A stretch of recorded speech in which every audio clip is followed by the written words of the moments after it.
This week, as Nigeria marks 2 years since more than 200 schoolgirls were kidnapped by the Islamist militant group Boko Haram, we go to Chibok to see what's left of the school they used to go to. We take you to the Central African Republic, where villagers are using radio waves to warn of LRA militia attacks. And we join a training camp for refugee athletes in Kenya who have their sights set on this summer's Rio Olympics.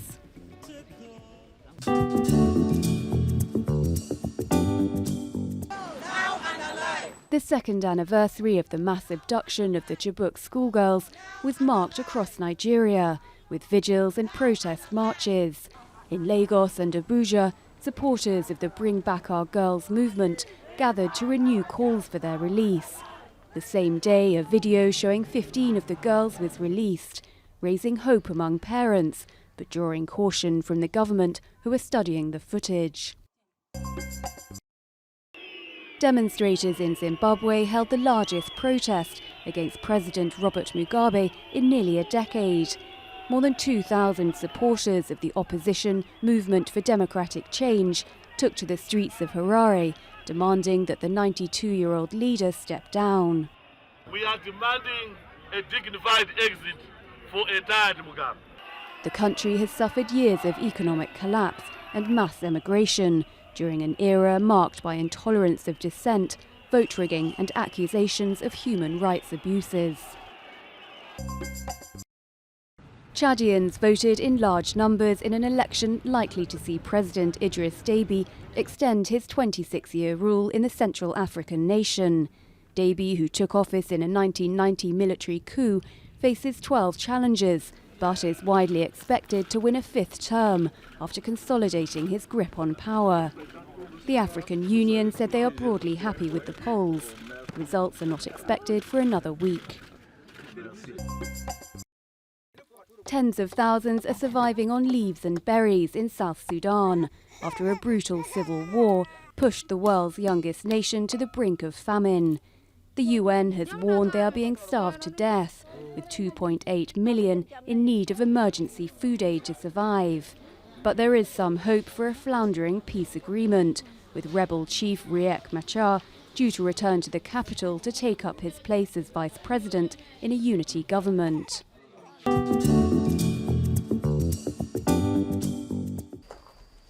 Two years ago, more than 200 schoolgirls were abducted by Boko Haram from this school in Chibok. The town has witnessed numerous attacks since the kidnappings, but apart from a lack of security, what continues to anger locals is the lack of education for youngsters in this remote area of northeast Nigeria. This is all that remains of the government girls' secondary school in Chibok. It's a place that once echoed to the sound of learning. 2 years on from the abduction of 276 girls, the school grounds are now nothing but scrubland. 219 of the girls are still being held by Boko Haram. All we need is for our children, our people to continue to further their educations. But for now, 2 years, no school, no learning in Chibok. The previous government, under President Goodluck Jonathan, promised to rebuild the school, but breeze blocks remain piled high with no sign of construction. Locals are frustrated and angry. We have been begging government to open even a secondary school, government secondary school for boys.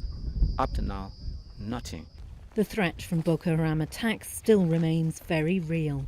In January, 3 suicide bombers killed 13 people in Chibok. Now worshippers at the mosque are screened outside for explosives. In the town, life goes on as best it can, but there is despair that improvements are not materialising. Since their daughters went missing, 18 parents have either died or been killed by Boko Haram.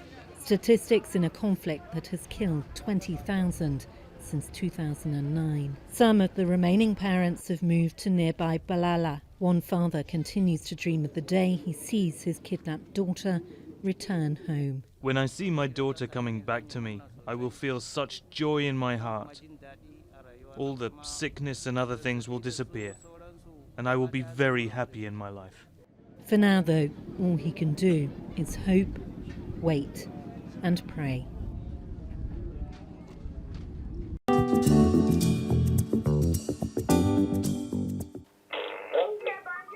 Ok, la ronde va commencer. 7:30 a.m., time for the daily check-in. The organization Invisible Children provided village elders with HF and FM radios that allow them to alert the authorities in real time in case of attacks. Suddenly, looting of the shops, roger that. Ces éléments présumés de la LRA.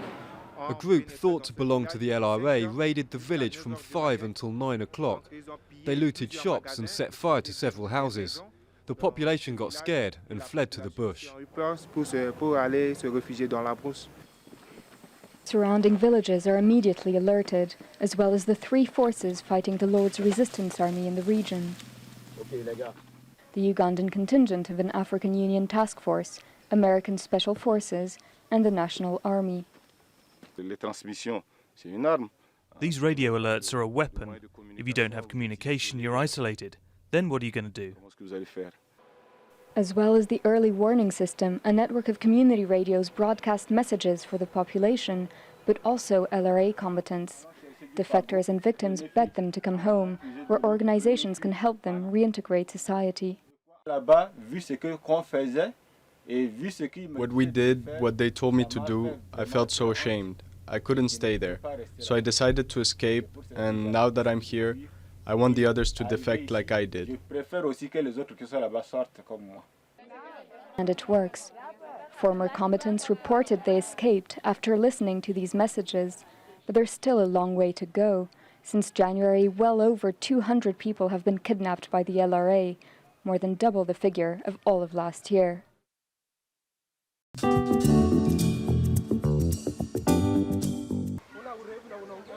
In the foothills of Kenya's Ngong Hills, a group of athletes are braving the scorching sun as they train for the Rio Olympics. Until 1 month ago, they weren't eligible to compete, having fled their war-torn countries to live as refugees in Kenya's Dadaab and Kakuma camps. Now they've got a chance to join Team Refugee Olympic athletes and become the first stateless athletes to compete at the Games. 25-year-old Muhammad Abu Bakr fled the war in Somalia over 20 years ago. He's aiming to take on his countryman Britain's Mo Farah in the 5,000-metre race. You know, Mo is just like, he's Somalian, I'm Somalian again. Again, I'm very happy about him to be like him. Yeah, the coming year, maybe, if it is possible, the one of Rio. Daily training sessions at this high-altitude training camp have left many of them with injuries.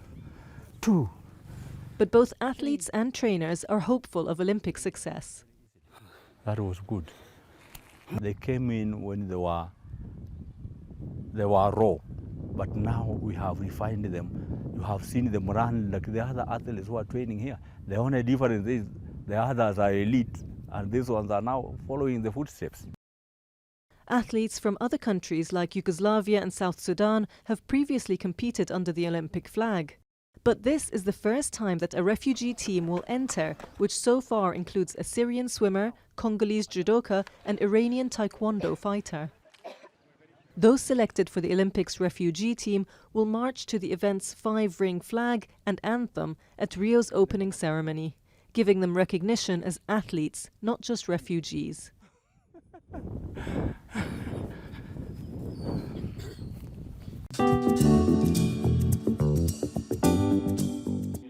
In South Africa, Alistair Coetzee was named the new national rugby team coach. He is only the second black Springboks chief and is tasked with changing the racial mix of the team and rediscovering a winning culture.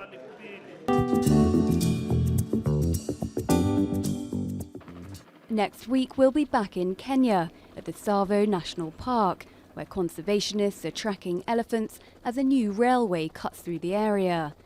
That's all from us at Africa Weekly. Until next week.